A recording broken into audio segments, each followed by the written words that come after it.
여러분 안녕하십니까? 해외 경제 뉴스 중에 알리바바 소위 잭 마윈의 그 알리바바가 다시 홍콩 증시를 통해서 상당한 많은 양의 신규 상장을 하겠다는 발표를 했습니다. 이 알리바바의 홍콩 증시의 신규 상장은 여러 가지 의미를 갖고 있습니다. 그걸 우리 경제하고 비교해서 좀 설명을 드리도록 하겠습니다. 알리바바보다도 알리바바가 가지고 있는 금융, 엔트, 종한금융이라고 합니다. 알리바바의 엔트 파이낸셜이 IPO를 상하이하고 홍콩 증시에다 한다 이렇게 발표를 했습니다. 이 두 개 알리바바하고 안트금융, 종한금융, 알리페이 이런들의 IPO는 우리 증시 상장 역사상 가장 큰 상장 중에 하나가 될 거다 하는 겁니다. 근데 여기서 이제 여러분 주의 깊게 보실 거가 뉴욕 증시를 이용하지 않고 상하이하고 홍콩 증시를 이용한다는 겁니다. 왜 이게 뉴스가 되냐면 알리바바의 초기 상장은 뉴욕 증시에 했습니다. 그런데 이제 추가 상장을 하면서 또는 계열사 상장을 하면서 뉴욕 증시는 이용하지 않고 상하이하고 홍콩 증시에 이용한다는 겁니다. 왜 이게 뉴스가 되냐 하면요, 알리바바가 2014년에 뉴욕 증시에 상장을 하면서 미국 돈으로 250억 불, 한 30조 가까운 돈을 공모를 했고요. 이거는 최근에 그 사우디아라비아의 아람코가 상장하기 전까지는 역사상 가장 큰 상장이었습니다. 그런데 그때 25 빌리언 달러, 250억 불이었는데 요번에 상장되는 금액은 얼마냐 하면 무려 2천억 불입니다. 그러니까 200 빌리언 달러가 되죠. 25 빌리언 달러에 비하면 거의 8배가 되는가요? 8배가 넘는 거죠. 그렇게 큰 금액이고요. 자기 주식의 10%에서 15%를 판매함으로써 그 돈을 모으니까 이게 얼마나 큰 주가를 기대하고 있는 건지, 시가총액을 기대하는 건지 알 수가 있습니다. 안트금융은 지금 알리바바의 힘을 얻어서 빌려서 종합금융회사로 크기 위해서 많이 애를 쓰고 있고요.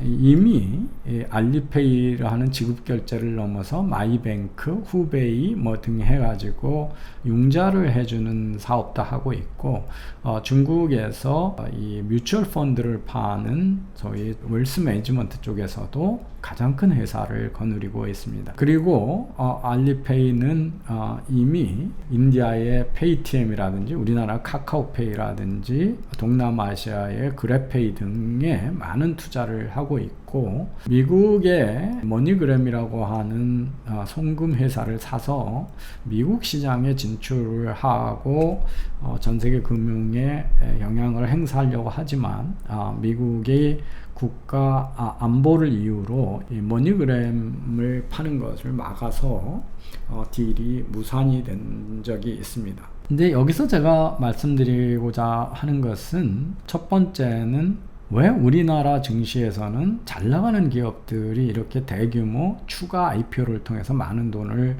공모를 통해서 마련하려고 하는 경우가 요즘에 없느냐 하는 겁니다. 최근에 우리나라에서 SK바이오가 상장이 되면서 신주 공모 주식을 받은 분들은 큰 돈을 받았고, 직원들이 우리 사주를 통해서 몇십억대 부자들이 돼서 퇴사를 하는 진풍경도 연출이 됐습니다. 하나는 여기서 주목해야 될 것은, 알리바바가 초기에 상장할 때도 홍콩하고 싱가포르에 상장하고 싶어 했습니다. 그런데 그 당시에 중국이나 싱가포르나 홍콩이 우리나라와 마찬가지로 차등 의결권을 인정하지 않았습니다. 그런데 이미 알리바바는 일대 주주가 손정희의 소프트뱅크의 비전 펀드가 일대 주주입니다. 그래서 마윈에게 차등 의결권이 없으면 그 경영권은 손정희 회장한테 넘어가는 꼴이 되는 거죠. 그래서 마윈은 미국에 있는 기업들처럼 차등 의결권을 행사해 놓고 결정하였기 때문에 그 차등 의결권이 없으면 기업 경영권을 뺏기기 때문에 차등 의결권을 인정하는 증시 바로 뉴욕 스탁 익스체인지 또는 런던 이런 쪽을 찾아보고 중국 역사상 가장 큰, 그리고 그 당시까지만 해도 역사상 가장 큰 IPO가 상해 증시도 있고 홍콩 증시도 있고 싱가포르 증시도 있는데 아시아 증시를 외면하고 뉴욕으로 간 이유입니다. 이후에 큰일 났다 싶어서 홍콩과 싱가포르가 또는 중국이 다 차등의 이권을 인정하는 것으로 법 개정을 했습니다.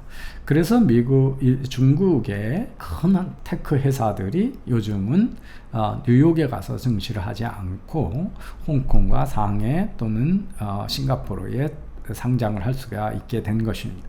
이 점이 우리나라에서도 언제까지나 차등 의결권을 거부할 것이냐. 그렇게 되면 대규모 투자를 받은 우리나라의 스타트업, 유니콘 기업들은 우리나라 증시에는 상장을 할 수가 없습니다. 그래서 결국은 뉴욕 증시에 상장하게 되고 우리 국민들은 그 큰 수익을 받을 수 있는 기회를 상실하게 됩니다. 최근에 미국은 지금 중국 기업들, 특히 테크 기업들을 견제하기 위해서 여러 가지 규제 내지는 대통령의 행정명령권을 행사하고 있습니다.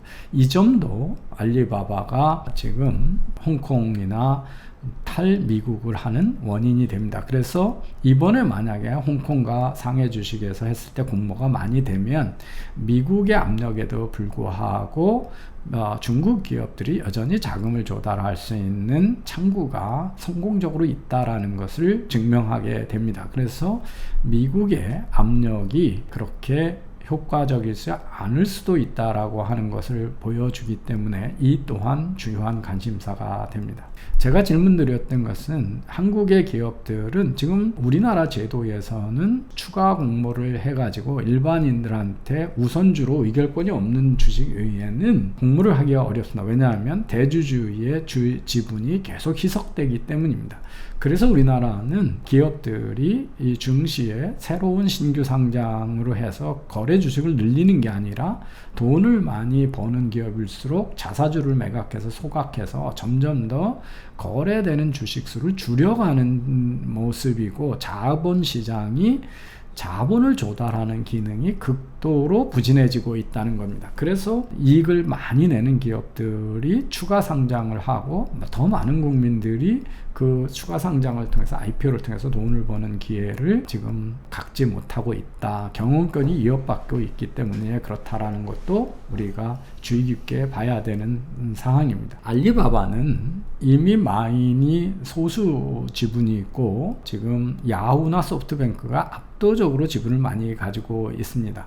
그래서 마인이 정관에 의해서 해놓은 제도는 경영의 지배를 차등 의결권도 있지만 거기에 파트너 제도라고 그래서 마치 우리나라의 컨설팅 회사 또는 법무법인의 유한회사처럼 파트너 제도를 해서 파트너의 25명인가 파트너가 경영 의사결정을 하는 거로 돼 있고, 그런데 전체 파트너의 마인은 호수 지분이 있지만 그 파트너의 95%를 마인이 지명권을 갖고 있습니다. 그래서 그 25명 중에 소프트 손정희 회장의 소프트뱅크가 20%가 넘는 지분을 가지고 있음에도 불구하고 한 명의 지명권밖에 없습니다. 그래서 마인이 알리바바와 엔트금융의 거대한 기업을 혼자 거의 통제할 수 있는 제도를 갖고 있습니다. 그래서 이런 식으로 하면 한국의 지금 김상조 정책실장이나 많은 경제 민주화를 주장하는 재벌개혁론자들의 이야기대로 하면